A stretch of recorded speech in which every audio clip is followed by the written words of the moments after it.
G'day guys, this is Nick at Stridewise.com. I'm here in Utah with Mr. Rose Anvil. That's your real name, right? Rosie? Close enough. Yeah. Everyone calls me that in emails. This is Weston. He runs roseanvil.com, which is a fantastic company that makes camera harnesses and belts and wallets and all manner of amazing leather stuff. He also has a fantastic YouTube channel that is much more popular than mine, and I'm very grateful that he's hosting me.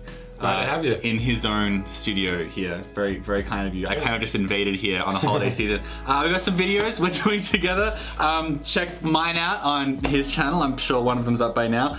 Meanwhile, I wanted to do a video with Mr. Weston about Chromexcel. You use Chromexcel in your things you make. Yeah, Chromexcel's, it's up there, probably top 3 favorite leathers.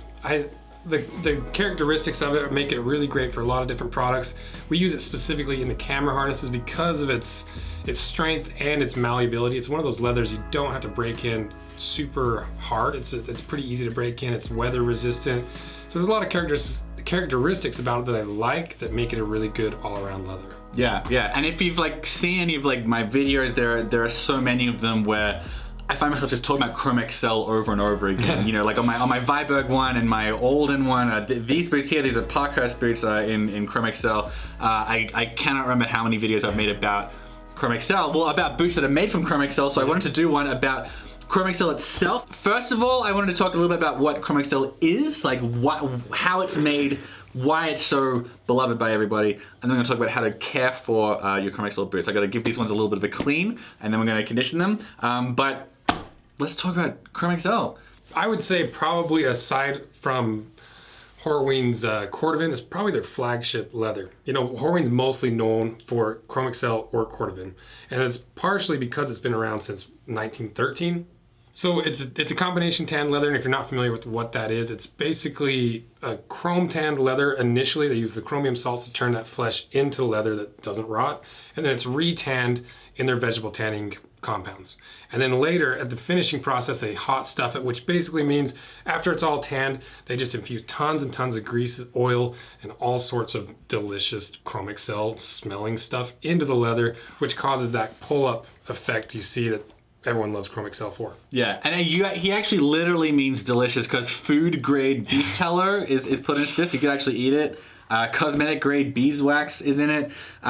Some of it's a bit of a secret what goes into it. They used to have whale oil in it. Yeah. But they don't do that anymore, but largely the recipe has been the same since 1913 when it came out. It was also used on engine seals in tanks in World War II. It has a very rich and illustrious history and a rich and illustrious patina. Would you call this full grain? A lot of people say it's full grain, others don't. So I believe Horween themselves consider it a top grain leather.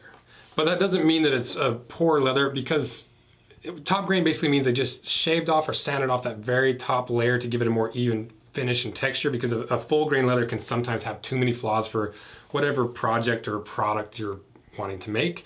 And so Horween does a really good job of sanding off just enough that it's a really clean, even colored and textured leather, but still leaving enough grain in the leather to keep it a strong and durable leather. Yeah, when people talk about it being, because it's corrected, right? But when people hear corrected grain leather, they think about really cheap flimsy leather like Doc Martens or something. This is not technically full grain. If you compare it to my Red Wing blacksmith boots, you can see the skin on that, right? You can actually see what the animal's skin looked like. So what are the benefits of Chromexcel? So I would say probably one of the biggest benefits of Chromexcel is the fact that because they infuse so much into it, it's a really saturated leather, and that's maybe the most well-known characteristic of it, is that it's almost wet to the touch. And if you let it sit for a long time without touching it, those waxes kind of come to the surface and even kind of create a bloom like you see on a cheese almost. And that's really good for I think that's probably why they use it in tanks as a gasket, is because it's almost impermeable by oil and water, because so much is infused. It's already so oily. Yeah. So here I have my Delaware boots from Parkhurst. These boots, they have seen a lot of wear. This is natural Chromexcel, by the way. I brought these over from New York down here to Utah. We didn't have any brown Chromexcel boots, but I've been showing you lots of images of other brown Chromexcel boots. These ones are natural. So what I wanted to do first, natural means it hasn't been dyed, by the way. So this is it's a bit more skin colored. So what we're gonna do first of all, show you how to take care of your Chromexcel boots, which is the idea behind this video.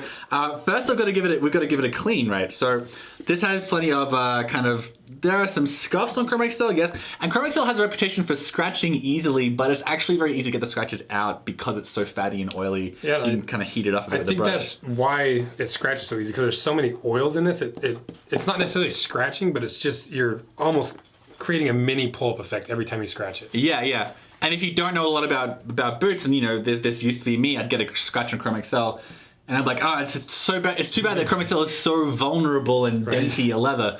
But it's actually it's not hard to get the scratches out if you give it a bit of a brush.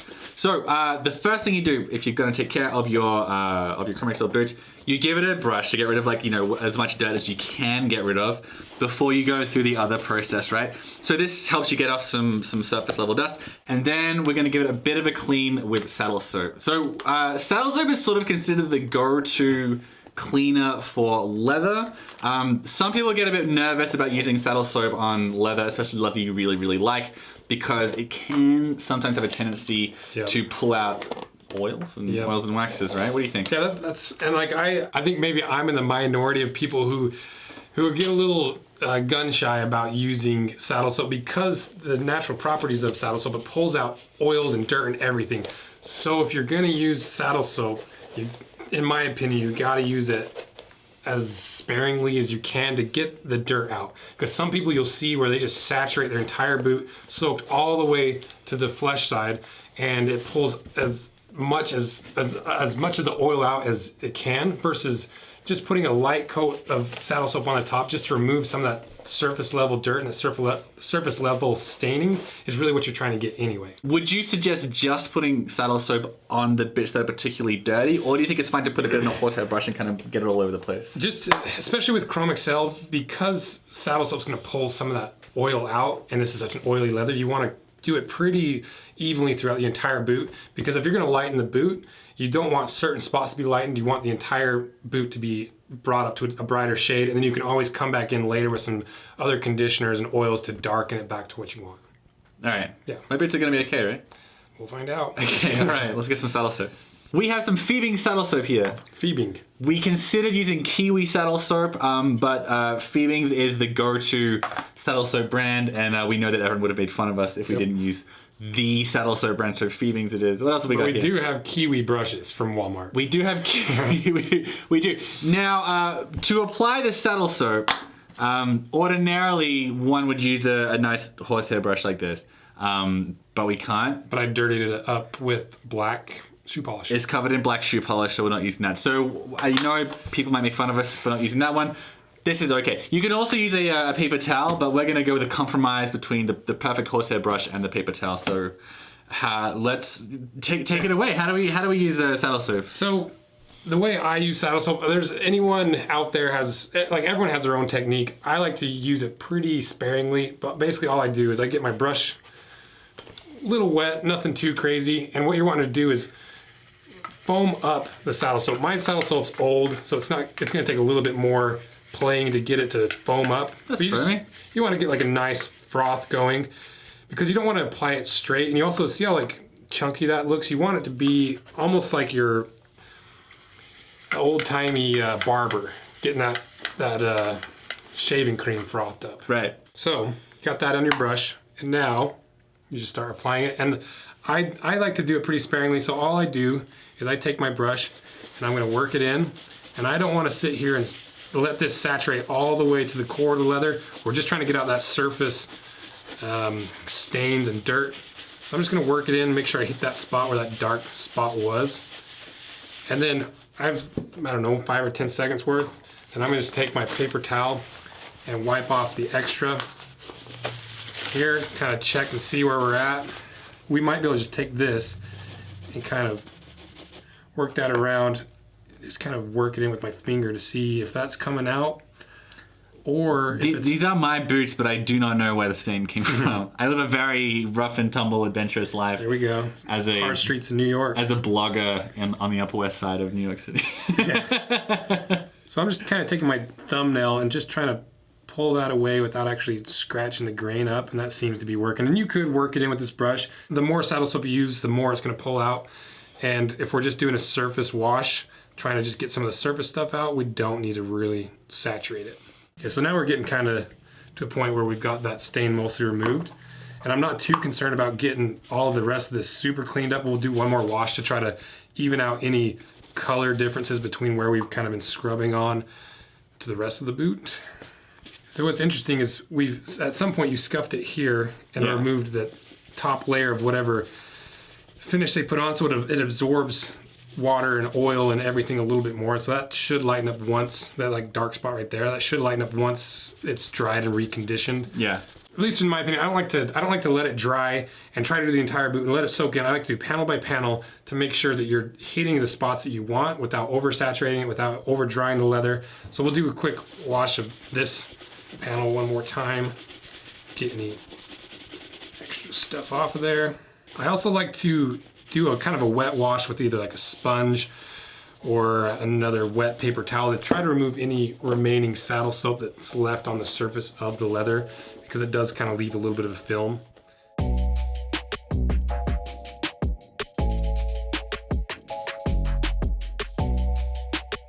All right, we have given this a nice saddle soaping, and we are going to leave this until tomorrow to let the leather dry out, and then we are going to give it a condition tomorrow. But we're going to wait till the boots are dry first. So I'm going to go home and sleep. I'll see you guys tomorrow.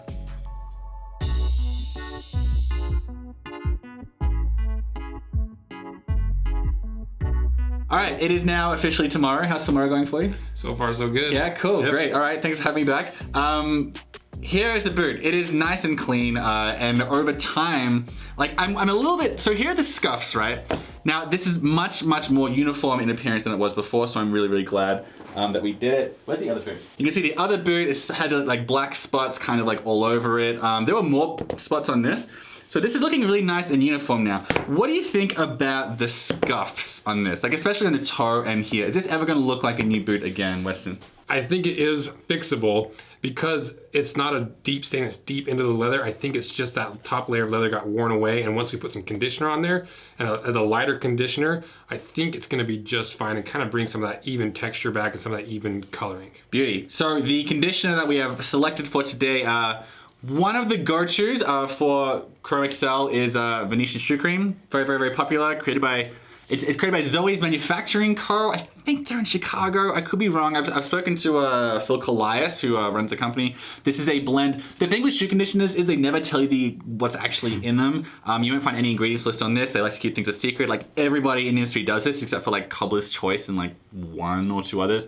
But I know this is a blend of waxes, and there's several different types of waxes with different like properties. There's like one wax that's meant to help with shine, one for water resistance, one for like nourishing and moisturizing the leather, and so on. I know a lot of people will say that Sophia's Greasy Leather Cream is another one. That's like such a popular one for Chromexcel. It's sometimes called Sophia's Chromexcel Greasy Leather Cream. Like sometimes it gets called that. And that's also fine. If you speak to the guys at Horween, who like Nick Horween, he has his official recommendations for what goes on Chromexcel. He's the man who makes the leather. He recommends Venetian Shoe Cream, Sophia's Greasy Leather Cream, and I think there's like one other one. I can't remember. Yeah. But like whatever, it's fine. Now, no matter what you do on the internet, people will say you're either using too much conditioner or not enough conditioner. What do you think is the golden rule here? You don't want a layer on top. You want it to absorb into the surface of the leather and then not have a layer on top that's going to be drying and create any sort of film on top. I think a lot of people will say that you meant to put on a layer and then like let it dry for like an hour and then come back and do like another layer. Is that something you recommend? I think if you got the time to do that, it's great. But a lot of times, I don't know, like I don't want to spend 3 hours putting several coats on. Especially with this type of luster cream, people will get a really nice finish off of it, off of several light coats instead of one heavy coat. It's kind of like your typical lacquer finish or spray paint finish. one heavy coat's never gonna look nearly as good as 2 or 3 light coats. So if you look here at those darker or those lighter scuffs we have, they're now darker, which kind of tells us that it is probably what we were thinking, where it's rubbed that leather enough to where it opened up the pores and makes it a little bit more permeable. And so all that conditioner sunk in there. So now that light spot is now a dark spot. But that's only because it's absorbed more and it's not fully dried out yet. A few hours from now, that'll even up to the same color, hopefully. Especially after we put a couple layers on and we buff it, it should even out a lot more. All right, okay. One more quick coat. This is often how shoe conditioning goes. All right, that's it. So we have cared for Chromexcel in our video about how to care for Chromexcel. So as you can see, this is obviously the one that's been treated with the shoe cream. This one has not been treated with the shoe cream. And this is nice. It's really taking like a nice shine. The color is much more uniform. We also use the saddle soap, of course, to remove the blemishes. So this is more uniform in appearance. It's also considerably shinier. The color is it's pretty rich. It's darkened a little bit, but with some time this will lighten up, but it will look better than if you'd never conditioned it at all. What are your thoughts? I was surprised at how much red came through after conditioning it. You know, I thought it was gonna be kind of have that pale color, but just darker. But a lot of the red hues in this leather came out from that conditioner. Chromexcel, enormously popular leather. We have taken so many takes for this video over more than a day now, but there it is. We hope that was useful. There's an article in the description below if you want to check that out as well. Thanks, Weston, for coming on the channel, man. I've got some other videos with Weston. Check them out, subscribe, and stick around. Thanks, man. Have a good one.